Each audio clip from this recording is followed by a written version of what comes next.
ഇസ്രയേലിലേക്ക് വരണം എന്നുള്ളത് ഒരുപാട് പേര് ആഗ്രഹിക്കുന്ന ഒരു കാര്യമാണ്. പക്ഷെ പലർക്കും അറിയില്ല നമുക്ക് എന്തൊക്കെ ബയോഡേറ്റകളാണ് ഇസ്രയേലിലേക്ക് വരാൻ വേണ്ടത്, അതുപോലെ തന്നെ നമ്മുടെ പ്രായപരിധി എത്രയാണ്, എന്ത് ക്വാളിഫിക്കേഷനാണ് വേണ്ടത്, നേഴ്സിംഗ് കഴിഞ്ഞവർക്ക് മാത്രമേ ഇസ്രയേലിലേക്ക് വരാൻ പറ്റുള്ളൂ, ഇതൊക്കെ ഉൾക്കൊള്ളിച്ചുകൊണ്ടുള്ള ഒരു വീഡിയോ ആണ് ഞാൻ ചെയ്യുന്നത്.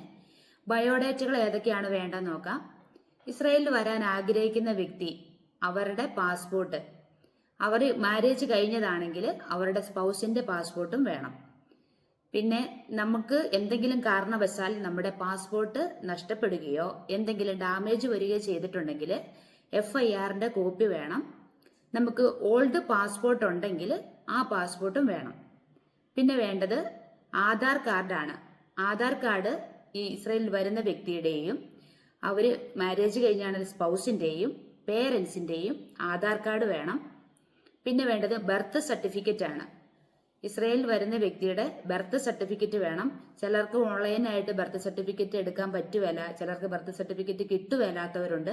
അവരൊന്നും പേടിക്കേണ്ട ആവശ്യമില്ല. നമുക്ക് നോട്ടറി വക്കീലിനെ കൊണ്ട് അഫിഡവിറ്റ് റെഡിയാക്കിയാൽ മതി ബർത്ത് സർട്ടിഫിക്കറ്റിന് പകരം. പിന്നെ വേണ്ടത് നമുക്ക് വോട്ടർ ID ആണ്. വോട്ടർ ID ഇങ്ങോട്ട് വരാൻ ആഗ്രഹിക്കുന്ന വ്യക്തിയുടെയും അതുപോലെ തന്നെ അവരുടെ സ്പൗസിന്റെയും പേരൻസിന്റെയും വോട്ടർ ID വേണം. പിന്നെ വേണ്ടത് SSLC കഴിഞ്ഞവരാണെങ്കിൽ SSLC കഴിഞ്ഞതിന്റെ SSLC ബുക്ക്, +2 കഴിഞ്ഞിട്ടുള്ളവർ +2ന്റെ ബുക്ക്, എന്തെങ്കിലും ഡിഗ്രി കോഴ്സ് കംപ്ലീറ്റ് ആക്കിയിട്ടുണ്ടെങ്കിൽ അതിന്റെ നമുക്ക് വേണ്ട സർട്ടിഫിക്കറ്റുകൾ നമുക്ക് വെക്കാം.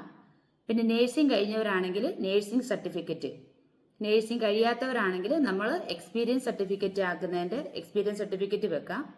നമുക്കിപ്പോൾ മുംബൈയിൽ പ്രായപരിധി അനുസരിച്ചാണ് എക്സ്പീരിയൻസ് സർട്ടിഫിക്കറ്റ് ആക്കുന്നത്. നിങ്ങളെ ഇസ്രയേലിലേക്ക് കൊണ്ടുവരുന്ന ഏജന്റ് നിങ്ങളുടെ ഏജ് അനുസരിച്ച് പറയും ഇത്ര വർഷത്തേനുള്ള എക്സ്പീരിയൻസ് സർട്ടിഫിക്കറ്റ് ആക്കാൻ, അതനുസരിച്ചുള്ള എക്സ്പീരിയൻസ് സർട്ടിഫിക്കറ്റ് നിങ്ങൾ ആക്കുക.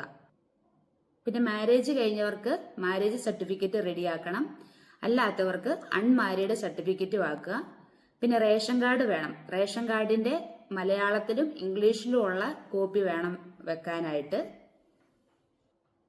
നമുക്ക് കുട്ടികളുണ്ടെങ്കിൽ കുട്ടികളുടെ ബർത്ത് സർട്ടിഫിക്കറ്റ് വേണം. ഇത്രയും ബയോഡേറ്റകളാണ് നമ്മൾ മുംബൈയിൽ ക്ലാസ് കൂടാൻ പോരുന്നതിന് മുമ്പ് റെഡിയാക്കേണ്ടത്. ഇനി നമുക്കുള്ളത് അഫിഡവിറ്റുകളാണ്. അഫിഡവിറ്റുകൾ നമ്മൾ മുംബൈയിൽ നമ്മൾ ക്ലാസ് കൂടുമ്പോൾ തന്നെ നമുക്ക് നമ്മൾ അഫിഡവിറ്റ് ആക്കേണ്ട ഫോർമാറ്റുകളെല്ലാം അവർ പറയും. അപ്പം നമ്മൾ ക്ലാസ് കൂടാൻ മുംബൈക്ക് പോകുന്നതിന് മുമ്പ് അഫിഡവിറ്റുകളൊന്നും ആക്കേണ്ട ആവശ്യമില്ല. അഫിഡവിറ്റുകൾ ഫോട്ടോസ് എല്ലാം മുംബൈയിൽ ചെന്ന് ക്ലാസ് കൂടിയതിന് ശേഷം എടുത്താൽ മതി. നമ്മൾ അഫിഡവിറ്റ് അതിന് മുമ്പ് ആക്കിയിട്ട് പോയി കഴിഞ്ഞാൽ അവർ പറയുന്ന ഫോർമാറ്റ് അല്ലെങ്കിൽ നമ്മൾ വീണ്ടും അഫിഡവിറ്റ് എടുക്കേണ്ടതായിട്ട് വരും. അതുകൊണ്ട് മുംബൈയിൽ ചെന്ന് ക്ലാസ് കൂടിയതിന് ശേഷം അവർ പറയുന്ന ഫോർമാറ്റിലുള്ള അഫിഡവിറ്റുകൾ എടുക്കാനായിട്ട് നിങ്ങൾ ശ്രദ്ധിക്കുക. അപ്പം നമുക്ക് വേണ്ടത് നമ്മുടെ സെൽഫ് അഫിഡവിറ്റ് വേണം. അതിന്റെ ഫോർമാറ്റ് എല്ലാം മുംബൈയിൽ നിന്ന് അവർ പറഞ്ഞു തരും, ആ രീതിക്ക് എടുക്കുക. പിന്നെ അതുപോലെ തന്നെ സ്പൗസിന്റെ അഫിഡവിറ്റ്, പേരൻസിന്റെ അഫിഡവിറ്റ്. നമ്മുടെ കുട്ടികളുണ്ട്, അവർക്ക് 18 വയസ്സ് കഴിഞ്ഞെങ്കിൽ കുട്ടികളുടെയും അഫിഡവിറ്റ് വേണം. ഡിവോഴ്സ് ആയവരാണെങ്കിൽ ഡിവോഴ്സിന്റെ പേപ്പർ വേണം.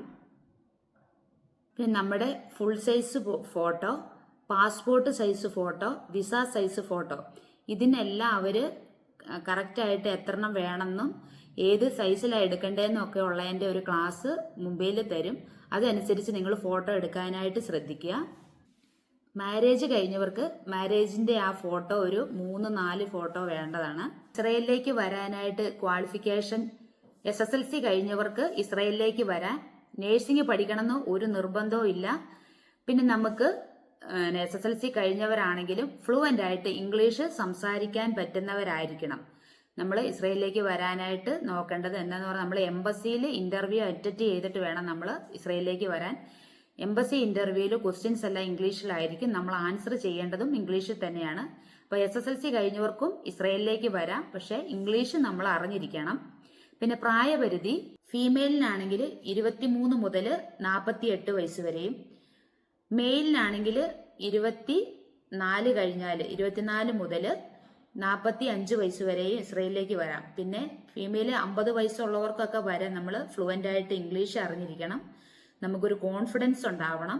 അതാണ് മെയിൻ ആയിട്ട് വേണ്ടത്.